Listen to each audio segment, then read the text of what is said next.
Hello friends, today's video is going to be a quick one because I've already reviewed the classic R16, so if you want to know the finer details and how it works, I'll leave a link to that video at the end of this one. This is Haute42's brand new R16 Black edition. It might look like the exact same controller with a splash of paint, but there are some important differences you need to know about if you're deciding between this or the classic R16. I'm also going to show you Haute42's newest product line, their button caps, so stay tuned for that. Thanks to Haute42 for sending these over. They didn't give me any instructions, so all opinions are my own. Let's talk about the differences first. The top plate is a frosted acrylic panel. This is a pure black plate that's so minimal and clean, there's not even the usual Haute42 branding on it. There are three important things to note about this panel. The first is that artwork will not show up underneath it, so it's not for art modders. The second is that the sensation of the frosted acrylic is smoother than the standard crystal acrylic, so it feels less gripping on the palms. This is down to preference. The third thing to note is that it's totally black without labeling for the function buttons. This would be a good time to use the spare red and black nubs that come in the packaging. I recommend putting the red one on the share button if you're a PS5 person because that's the one you want to stay away from.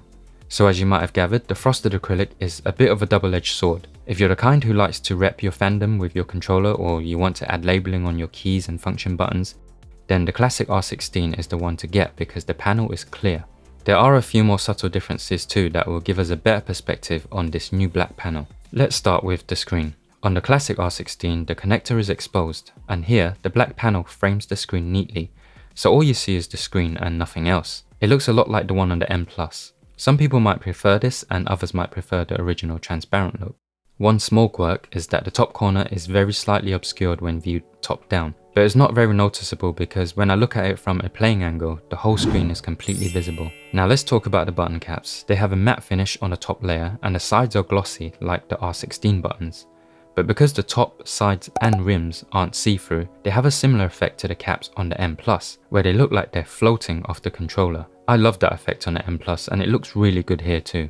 You might think that the lack of transparency on these elements would obstruct the RGB, but they actually work together to make it quite potent since the light isn't getting spread out. It looks sharp and focused, and adds to the floating effect I mentioned earlier. And if you're not a fan of black button caps, well, Haute42 should have something to your liking with their new product line.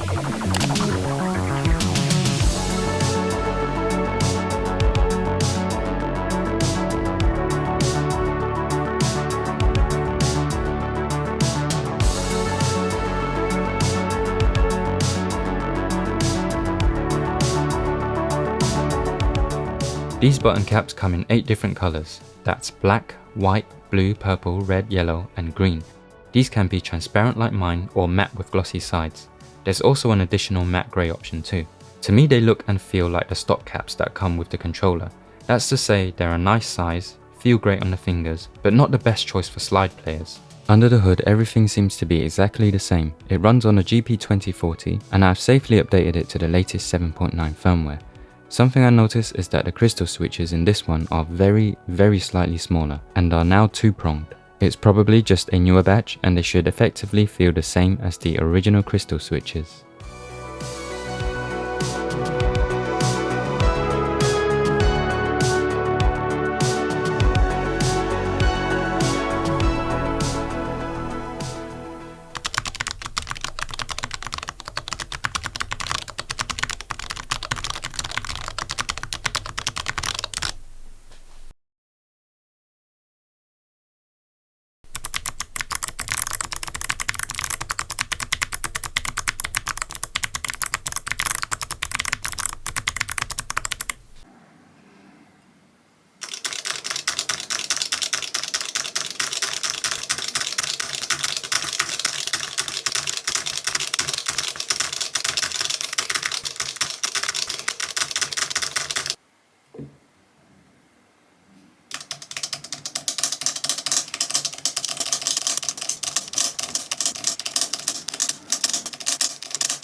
In my original review of the R16, I mentioned that Haute42 are at the top of their game, but still seem to be constantly iterating on their controllers to please their fans, and the R16 Black is a perfect example of this. They aim to make a controller for people who enjoy the qualities of the original R16, whilst adding changes to suit players who want the frosted finish sensation and who aren't interested in placing art on their controllers. The R16 Black looks good enough as it is, and its intention here isn't to replace the Crystal R16, but to stand beside it and offer more choice to the growing number of leaderless fans. Their brand new keycaps are also an example of their commitment to offering more choice. At the moment, only the larger 25.8mm ones are available, which are suitable for the jump button and the M and T series controllers. But Haute42 told me that the smaller ones will be available on AliExpress soon. I will update you guys when it shows up in store. So there are two versions of the R model now, and it would be interesting to see if they come up with another. One thing I would like to see in a possible future version of this or any Haute42 controller is perhaps improved rubber pads on the bottom and another 25mm size button here for the palm. I hope you found today's video helpful. Don't forget to watch my original review for the R16 if you haven't already. Please like and subscribe if you want to see more videos like this, and if you want to watch my review for a spectacularly high quality controller, click on this video.